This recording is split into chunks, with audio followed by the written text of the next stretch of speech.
Hello viewers, नमस्कार। मैं हूं Roshni. Welcome to my channel evolve opinion. Viewers, अक्सर पेरेंट्स का ये कंप्लेन होता है कि हम अपने बच्चों के लिए कमाते हैं, किसके लिए कमाते हैं, और जो भी आधुनिक उपकरण हैं या जो भी लेटेस्ट से लेटेस्ट चीज़ें हैं हम अपने बच्चों के लिए दे देते हैं, जो कि हमारे पास भी नहीं होता और हम के लिए मुहैया करा जो वो बोलते हैं हमको दे देते हैं। लेकिन फिर भी ये गुमसुम सा रहता है, या फिर ये बाकी बच्चों के में इन्वॉल्व नहीं होते हैं, या फिर गुमसुम सा रहता है, अकेले में रहते हैं, चिड़चिड़ करते हैं, गुस्सा करते हैं, कुछ बोलो तो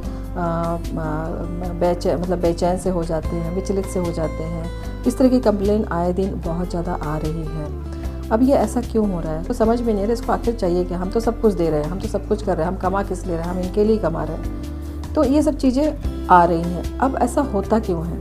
आपने बच्चे के पर्सपेक्टिव से सोचा ही नहीं। अक्सर बच्चे के पास तो सब कुछ है, सारी आधुनिक सुविधाएं हैं, सभी कुछ उसके पास अवेलेबल है, लेकिन उसके पास कोई अवेलेबल नहीं है तो अपने इमोशंस को शेयर करने के लिए कोई नहीं है। सपोज़ वो खाना भी खा रहा है तो अकेले खा रहा है, क्या वो अच्छा बना, टेस्टी बना, बुरा बना, वो बोलने के लिए कोई उसके पास नहीं है। अगर वो कहीं से कम्युनिकेट कर रहा है तो ज़्यादा से ज़्यादा वर्चुअली कम्युनिकेट कर रहा है।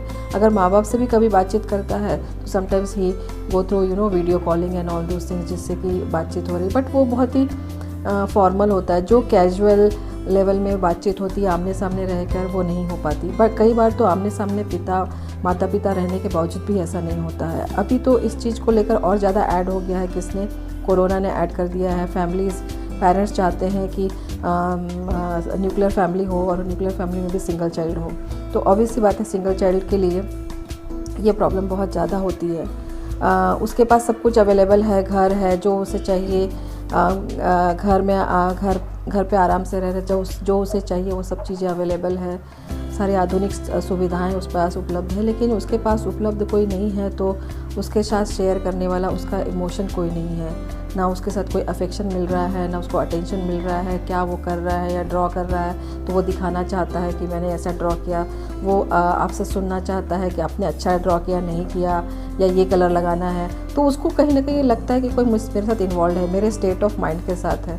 बट ऐसा वो कोई उसको मिल ही नहीं रहा। अगर हमने दे दिया, ठीक है, आप नेट से बात कर रहे हो, नेट से दोस्ती बना रहे हो, तो नेट पे कितने सारे लोग हैं। आप किसको कौन उस साइड में या वर्चुअल वर्ल्ड में कौन बैठा है, सही बैठा है, गलत बैठा है, हमें पता नहीं, या उसे पता नहीं। और इस तरीके से छोटे बच्चे जो हैं वो इंडल्ज हो जाते हैं, because they are seeking some affection या अफेक्शनेट टॉक टाइप का चीज़ें सीख कर रहे हैं। तो वो जो इनको यहाँ से अगर मिलता है, वर्चुअल वर्ल्ड से मिलता है, तो वो उसमें इन्वॉल्व हो जाते हैं। May be it is sometimes wrong और राइट। और इस तरीके से ultimately parents land up in extreme situation कि अरे हमारे बच्चे के साथ कुछ गलत हो रहा है। तो why is it happening, why ऐसा सिचुएशन आया है? हमें खुद भी अपने आप में ये देखना चाहिए कि ऐसा क्यों हो रहा है। क्योंकि आप उसके साथ कहीं समय नहीं बिता रहे, आप उसके इमोशंस के साथ नहीं हैं, उसके इमोशनल स्टेटस के साथ नहीं। इमोशनल स्टेटस का मतलब है कि वो अभी कौन से थॉट्स अपने मन में रखता है, अपने दोस्तों के लिए क्या सोचता है, वो किसी चीज़ के लिए क्या सोचता है, अच्छा बुरा जो भी है, उसके स्टेट ऑफ माइंड के साथ नहीं है। तो ऑब्वियसली वो अकेला फील कर रहा है। और ख़ास करके आप देखोगे जो क्लास 3 से लेकर अगर आप 8 तक की बात करेंगे तो अक्सर ये बच्चे जो होते हैं बहुत खेल कूद करने वाले, बहुत एक्टिव होते हैं, या फिर उनकी उम्र ही ऐसी होती है कि उछल कूद करना ये उनके इसमें शामिल होता है। जबकि अगर ऐसा उनको कोई मौका नहीं मिलता है तो अचानक से वो या तो बहुत शांत गंभीर से हो जाते हैं, जो कि उनके एज को सूट नहीं करता है, जो कि उनको चंचल होना चाहिए। तो अब आप बोलेंगे ठीक है, अब हम करें क्या? तो सीधी सी बात है कि आपको उनको उनके एज ग्रुप में इन्वॉल्व करना चाहिए। या अब आप बोलेंगे कि कोरोना का भी टाइम है, एज ग्रुप में कैसे इन्वॉल्व करें? क्योंकि जिम्मेदारी अब बढ़ जाती है कि आप उनके साथ बहुत ज़्यादा इन्वॉल्व हो जाइए। छोटे मोटे लूडो बोलिए जैसे, या छोटे मोटे गेम खेलिए, घर में खेलिए। और फिर उसके बाद में आप हो सके तो आसपास अपने कोई आर्ट एंड क्राफ्ट की क्लास हो, पेंटिंग की हो क्लास हो, या ड्राइंग की पेंटिंग ड्राइंग की, या फिर कोई गेम रिलेटेड क्लासेस हो, उसमें डाल दीजिए ताकि वो फिज़िकली एक्टिव रहे।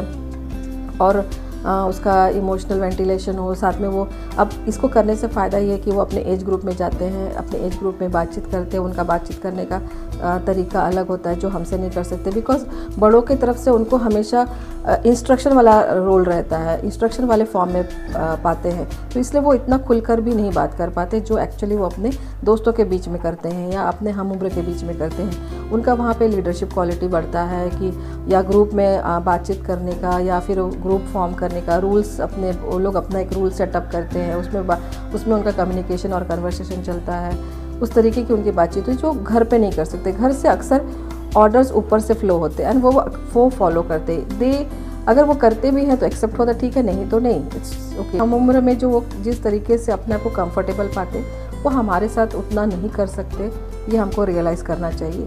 हम ये बोल देंगे कि हमने सब कुछ तो दे दिया, हमने इसको इतना कंफर्टेबल रखा जो हमको भी नहीं था, तो ये ऐसा पॉसिबल नहीं है। That is demand of their age, that is demand of their energy, that is demand of their their emotions. तो हमारा काम है कि इस चीज़ को हम समझें और उनको उनके ग्रुप में या उनके हम उम्र के साथ में रहने के लिए मौका दें या ऐसी चीज़ें उनके लिए अवेलेबल कराएं, तब जाके आपका ये जो बच्चा गुमसुम है, उदास रहता है, दुखी रहता है, इतना कुछ होने के बावजूद भी ये खुश नहीं रहता, हमें अच्छा नहीं लगता, ये सब चीज़ें नहीं होंगी। So this is what I wanted to say in this video. I hope you got my point. मिलते हैं अगले वीडियो में, तब तक के लिए टेक केयर।